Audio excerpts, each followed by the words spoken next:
The glamorous facade of the space economy is starting to crack, and the market is delivering a harsh reality check to the cult of personality surrounding Elon Musk.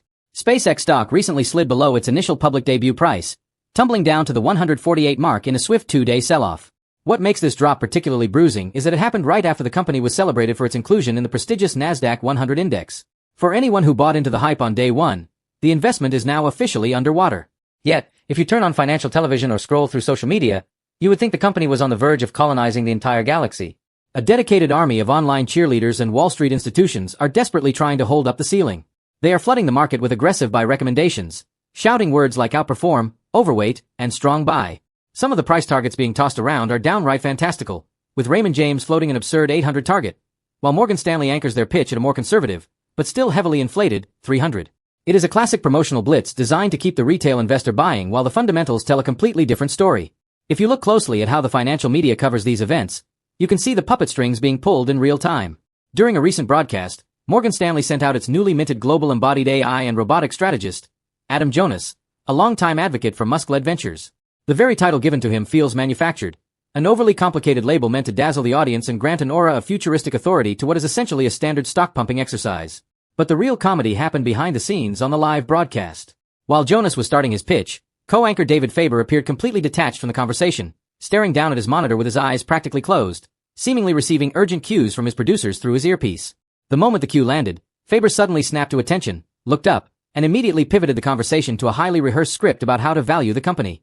It looked less like an organic journalistic interview and more like a coordinated effort to get the talking points back on track because the narrative required a specific push. The pivot in the narrative is where the true sleight of hand occurs, because Wall Street has realized that selling SpaceX merely as a rocket company is no longer working. The numbers for launching satellites do not justify a multi-trillion-dollar valuation, so they have invented a whole new playground: orbital data centers and enterprise artificial intelligence. The analysts are now whispering about a massive untapped total addressable market for enterprise AI, quoting astronomical figures like $22.6 trillion. They are painting a picture of an empire that builds massive compute power not just on Earth, but eventually in orbit, creating an independent tech ecosystem that supposedly leaves traditional tech giants in the dust. Promoters are going on television declaring that the SpaceX initial public offering will historically be viewed as the most undervalued debut of all time, predicting the company will easily tear through a $10 trillion valuation within a couple of years. When pressed on why they are so aggressively bullish, these commentators quickly hide behind the defense that they are unregulated and not offering official investment advice, which is essentially code for admitting that the entire pitch is a speculative pipe dream built on shifting sand. To make this sci-fi fantasy look credible, the Musk promotional machine is attempting to shoehorn its artificial intelligence platform, Grok, into the core valuation of the space business. They are heavily promoting Grok as a premier model specifically trained for coding and agents, claiming it can outperform established models from Anthropic and OpenAI while undercutting the competition on speed and cost. Musk and his inner circle spend their days retweeting each other in an echo chamber of mutual praise, promising that the software will become exponentially faster once it integrates their internal, custom-developed inference software. It is a marketing strategy tailored precisely for a retail audience that views global finance and cutting-edge engineering through the lens of comic book movies. The narrative relies on convincing everyday investors that Musk is a real-life Tony Stark, an invincible genius who can solve any problem by sheer force of will, and that anyone doubting the vision is simply a fool who does not want to get rich. However, when you strip away the superhero rhetoric and look at the actual math provided by the very underwriter selling the stock, the financial reality is terrifying. Major institutional analysts admit that in their valuation models, the actual rocket business is practically just a placeholder with very little intrinsic value. The real valuation is heavily reliant on Starlink and the theoretical AI division. The irony is that the rockets only look economically viable because roughly 60% of their payloads consist of SpaceX's own internal satellites. It is an internal shell game where one side of the company pays the other to manufacture artificial demand. Even worse, the company's investment-grade debt quickly begins trading like high-yield junk bonds the moment it hits the secondary markets. The most damning evidence comes from the underwriter's own fine print, which forecasts absolutely zero positive free cash flow for the company before the year 2035. According to their own data, the company will face a staggering average external capital requirement of roughly $84 billion per year between 2027 and 2034. It is an unprecedented cash-burning machine that cannot survive without a constant infusion of outside money.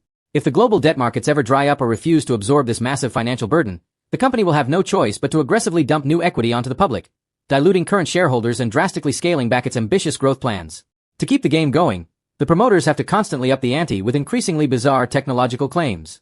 The latest narrative involves manufacturing microchips in space, under the premise that orbital compute setups can harness free solar power and achieve maximum efficiency. The analysts casually brush past the catastrophic engineering hurdles associated with this idea, treating massive challenges like thermal regulation in a vacuum, routine maintenance, and inevitable orbital decay as minor details that are already being worked through. They ignore the reality that space is an incredibly hostile environment where a single component failure can turn a multi-million-dollar asset into floating garbage. Furthermore, they completely ignore the escalating geopolitical risks on the global stage. Space is no longer just a scientific frontier. It is actively a contested military domain. Adversaries possess the capabilities to dazzle optical sensors, jam communications, or completely deorbit assets. Combined with the growing crisis of orbital debris and space junk colliding at hypersonic speeds, the physical infrastructure supporting these trillion-dollar valuations is incredibly fragile. When you look past the coordinated media smiles and online hype, you realize you are looking at a hyper-leveraged bet dependent on a decade of perfect execution, hundreds of billions in borrowed cash, and the unstable whims of a single unpredictable figurehead.